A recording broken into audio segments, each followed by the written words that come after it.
Our story begins with a man named Abraham, an ordinary man who had spent his life following an extraordinary God. After years of waiting, hoping, and praying, God had blessed Abraham and his wife, Sarah, with a son, Isaac. He was a child of promise, the joy of their old age. Life was full, hopeful, and peaceful. But one day, everything changed. God called out to Abraham, and Abraham answered with a simple, faithful response, "Here I am."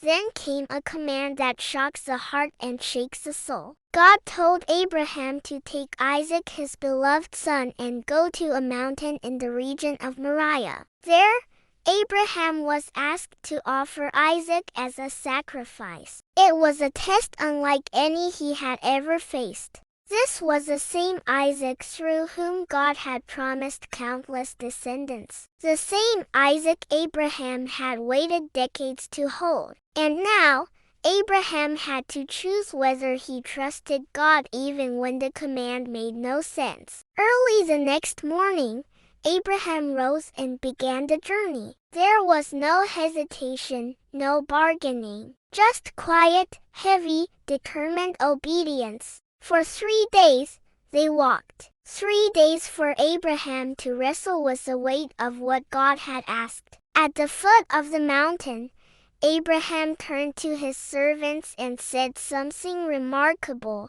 "We will worship, and then we will come back to you." Even in the storm of uncertainty, Abraham held to a hidden hope that somehow, in some way, God would keep his promise. As they climbed the mountain together, Isaac noticed something was missing. They had the wood and the fire, but there was no lamb for the offering. "Father," Isaac asked, "where is the lamb?" Abraham answered with faith that carried them both, "God will provide."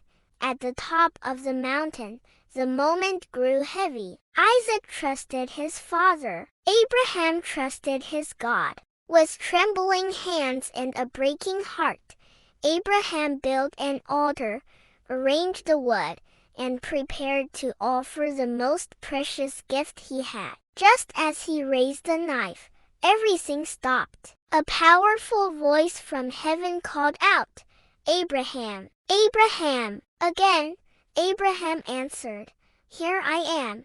And God said, "Do not lay a hand on the boy. Now I know that you fear God, because you have not withheld your son, your only son, from me."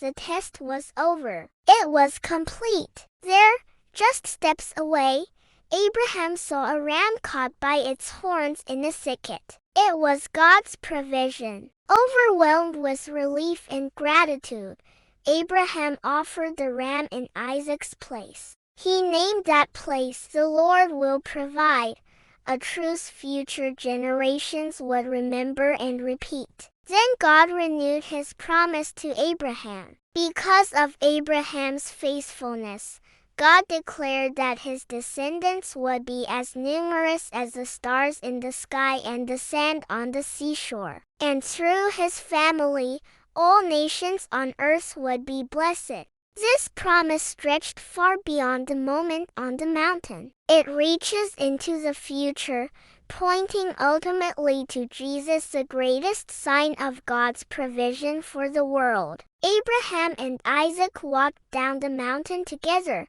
side by side. Their story isn't about cruelty or punishment. It's about trust, deep, unwavering trust in a God who keeps his promises. It teaches us that faith isn't always easy. Sometimes it leads us up mountains we don't understand. Sometimes it asks for surrender before we see the answer. But it also teaches us something powerful.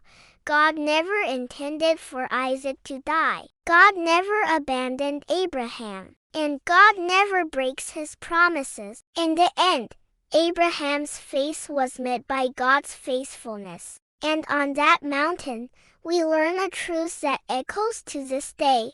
God provides. Always. Thank you for watching. If this story touched you, please like, share, and subscribe for more content that explores faith and the incredible stories that shape our world.